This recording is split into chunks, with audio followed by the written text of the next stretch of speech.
Now comes an important topic, that is why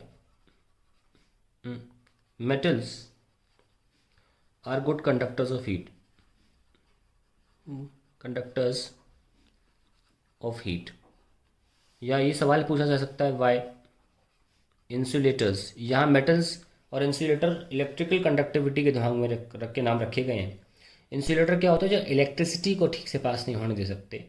अच्छा, खास बात ये है कि जो भी इंसुलेटर्स होते हैं इलेक्ट्रिसिटी के लिए, सिमिलरली वो हीट के लिए भी होते हैं। ये तो अजीब बात है ना। इसके पीछे की फिजिक्स के बारे में बात करेंगे अभी हम। जैसे कि metals are good conductors of heat, they are sorry metals are good conductor of electricity, they are also good conductors of heat. हम उस वाई के बारे में जान रहे हैं। फिर इन दोनों में रिश्ता क्या है कि क्यों जो इलेक्ट्रिसिटी को बेहतर कंडक्ट कर पाता है वो हीट को भी बेहतर कंडक्ट कैसे कर लेता है, इस बारे में बात करेंगे। अभी देखते हैं पहले why metals are good conductor of heat और why insulators are bad conductors of heat. Conductors of heat, normally आपने इन दोनों के बारे में इलेक्ट्रिसिटी को लेकर पढ़ा होगा कि इलेक्ट्रिसिटी के लिए metals are good conductors of electricity, insulators are bad conductor of electricity. पर हम यहाँ पे हीट को लेकर बात कर रहे हैं कि ऐसा क्यों होता है। देखिए, द रीजन बिहाइंड इट है the thermal conductivity, the thermal conductivity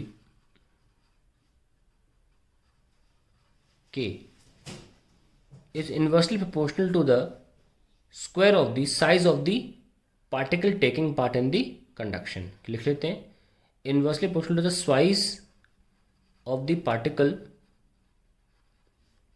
taking part in conduction, taking part in conduction, इसका स्क्वायर। अब नॉर्मली जितने पार्टिकल्स होते हैं उनको हम स्फेरिकल शेप का ही मानते हैं, इलेक्ट्रॉन हो, एटम हो, मॉलिक्यूल हो, ओवरऑल स्फेयर मान लिया जाता है, स्फीयर। सो हम ये भी लिख सकते हैं दैट डायमीटर के फॉर्म में, क्योंकि आफ्टरऑल स्फीयर का साइज डायमीटर ही तो होगा। ये एक्सपेरिमेंट्स के थ्रू पता लगाया गया कि thermal conductivity actually inversely proportional to the square of the size of the particle taking part in conduction होता है। यानी कि smaller the particle, smaller the particle taking part in conduction, part in conduction, higher is the thermal conductivity। अब देखिए, ऐसे कि metals की बात करें, in metals heat is transferred by electrons, heat is transferred by oscillating electrons, oscillating electrons. और वही बात हम नॉन मेटल्स की करें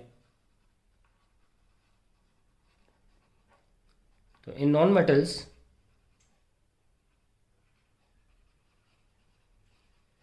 हीट इज ट्रांसफर्ड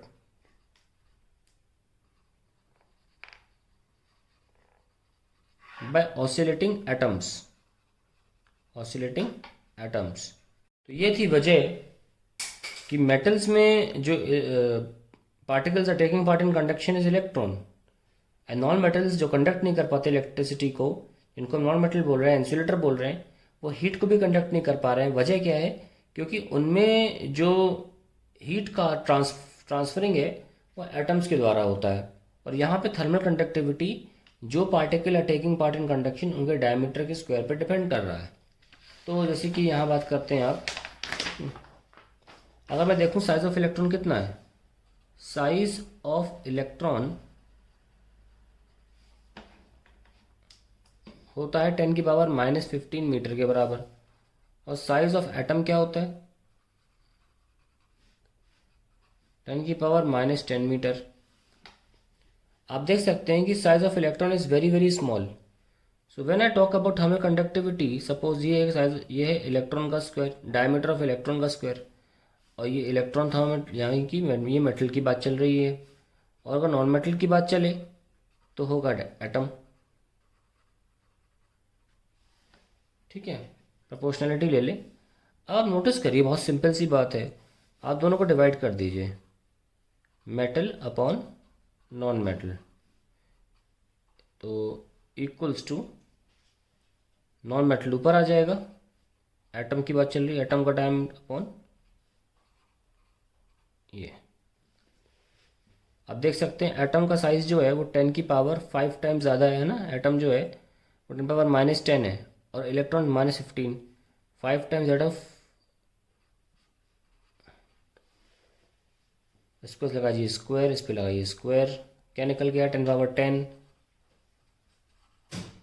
ये लीजिए cancel. So what we can see that thermal conductivity for metal is 10 power 10 times thermal conductivity for non metal. That is why metal is a better conductor for heat, and at the same time they are also good conductors for electricity, but I'm only talking about heat part. And we can see that metal is a 10 power 10 times more conductive